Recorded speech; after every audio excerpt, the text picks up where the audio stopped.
Many things on the internet remain a mystery, leaving us with only shattered fragments of a story once told. Whether these are things, people, or places, the elusive nature remains the same. Maybe it's mystery that sparks intrigue and leaves us always wanting more. Or maybe it's the absence of truth that leads us to see exactly what we want. Today, we're going to be diving into the ever-evolving YouTuber/artist known as Corpse. Welcome to the channel, I'm TravDocs, and if you're enjoying this video so far, make sure to drop a big old thumbs up and subscribe to the channel. Corpse Husband, a 23-year-old faceless YouTuber/artist from San Diego, California, who began his career on YouTube making horror narration videos, known for his iconic heavy and rich voice. Over his years on YouTube, Corpse had mainly focused on telling true crime and horror stories that depict real-life incidents. Through telling these stories, Corpse made the conscious decision to leave his face out of them, creating an enigma around his character and the nature of his YouTube channel, adding just a little extra horrifying touch to each video as they force the viewer to be taken on a journey throughout their own imagination with each word that follows. And with the success of these videos, Corpse had dug himself out a nice tight-knit niche with a cult-like fan base. Throughout his rise within the YouTube horror community, Corpse had also kept one of his true passions locked away. For 4 years prior to ever releasing a track, Corpse had been honing his experimental sound and having close friends give honest feedback on his music as he progressed. Through trial and error, Corpse had eventually found the sound that he identified with,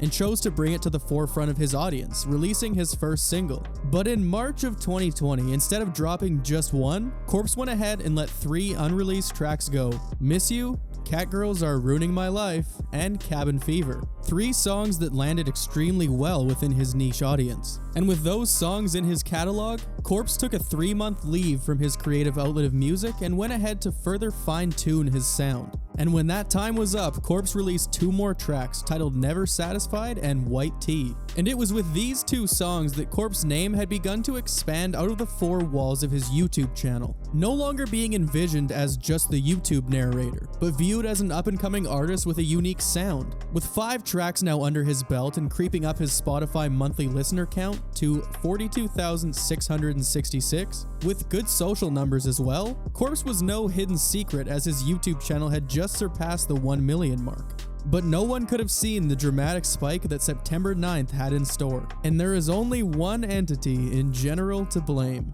There is a liar on this team, and we have to find out who it is. We're playing Among Us. Among Us is a multiplayer game where you're on the spaceship. We're back again with more Among Us. Now, let's be real, unless this is your first day on the internet, there's a good chance you've had some S-tier Among Us content shoved down your throat by the algorithm at one point or another. But much like nobody would assume a horror narrator would ever land a song with an artist like MGK, I don't think anyone ever knew that a game released on June 15th in 2018 would explode in 2020 and shock the world the way it did. Among Us was originally developed to be a mobile game with the idea of local multiplayer among friends within a close area. But it eventually ended up on Steam and the game ran its course and was incredibly unsuccessful. It laid stagnant for many years to come, but had a strongly dedicated dev team backing it. They went out of their way to update the game, add maps, skins, you name it, all for their extremely small fan base. But for all the dominoes to fall into place for Corpse, we have to understand how this butterfly effect took place, and it all begins in a rather strange place. Allow me to introduce you to Soda Poppin', a well-known streamer boasting about a total of 6 million followers on the platform of Twitch. And with 6 million followers comes a lot of influence.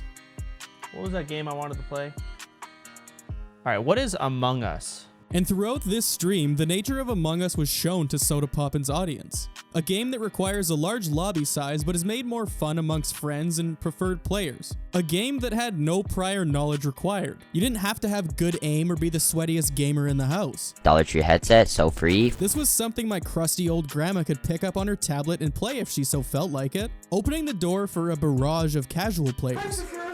And throughout Soda Poppin's many streams showcasing the game, it eventually landed well with other YouTubers, becoming the ideal game for content as many YouTubers could promote their channels through 9 other YouTube channels all at the same time. And as these content circles began to form, on any given day you could tune into your favorite YouTuber's stream or new video and find them playing this game within their own community of 9 other YouTubers. And as the game began to grow, so did the content surrounding it, eventually leading to some incredibly strange crossover episodes that not many would have seen coming. But one of these crossovers in particular changed Corpse's life forever. September 9th, 2020.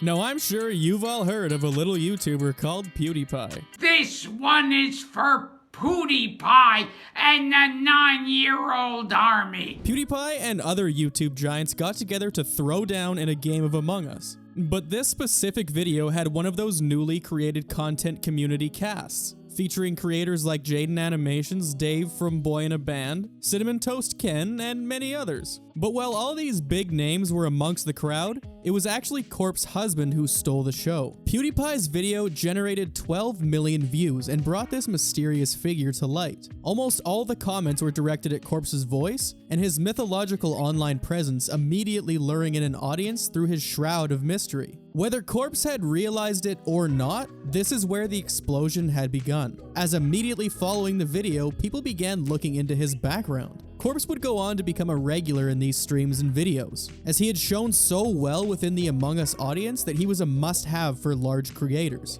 So, taking advantage of this newfound fame, Corpse took a leap of faith that paid off in his favor, releasing his hit single, "E-Girls Are Ruining My Life," which had essentially changed the trajectory of his career, going out of his way to land himself major promotion among many YouTube streams. Thank you for watching. Stream my new song, E-Girls Are Ruining My Life, because they're ruining my life. Not through pushy self-advertisement, but the alluring shroud of mystery had taken so many people's attention and led them down a wormhole of Corpse husband content, and of course, leading them to stumble onto his music in the process. Tearing through the millions like very few content creators and artists ever had, Corpse was beginning to put up numbers that record labels invest millions of dollars in promotion to see. And whether you like him or not, Corpse was doing this by himself with nothing but a microphone and his computer. Seeing these explosive numbers and the amount of those who wanted to see his face, Corpse had made a humorous tweet stating that if he reached 100K on Instagram within the next 24 hours,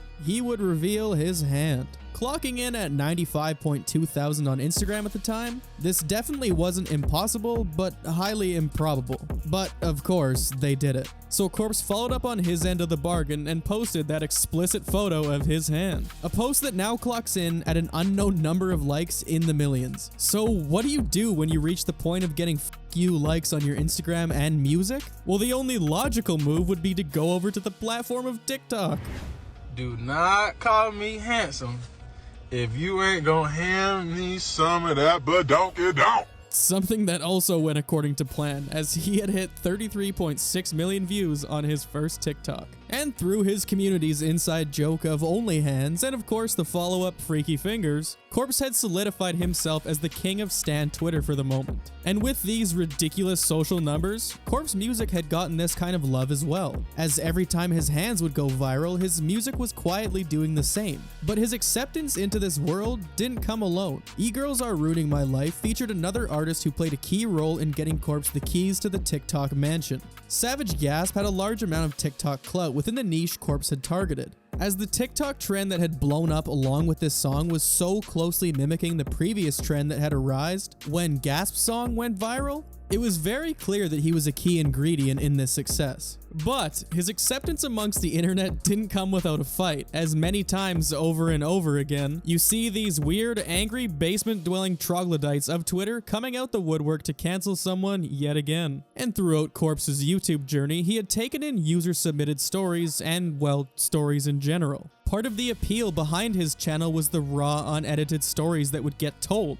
every little gruesome detail, taking words that others had wrote and using his voice as a vehicle to portray these true horrors. But within these stories, there was some homophobic language that was used within one story that he had accepted. Not in any derogatory manner, but the word was said. So the heroic users of Twitter stood up to end this reign once and for all. Now, some have viewed this as giving in to cancel culture. The way I see it is that he read the trend that his fan base may not be happy with this and read and reacted to the curve appropriately. But regardless of your take on the situation, reading and reacting is part of the territory when it comes to being at the forefront of a large audience. And owning up to past mistakes, regardless of them being wrong or right, can be seen as a sign of growth within oneself. And ultimately, this decision rolled the right way, as Corpse has gone on to see massive success within the following months, winning his Twitter battle to get his tweet on the Times Square billboard, as well as releasing a new song with MGK titled Daywalker. The future of Corpse's career seems to be pointed fairly high. But as per usual, Corpse has kept his fans guessing as the shroud of mystery still remains, just as alluring as it had the first day he was introduced to the platform. And if you've made it this far, thanks for watching everyone. I'm TravDocs, and if you enjoyed the video, make sure to drop a thumbs up and subscribe to the channel.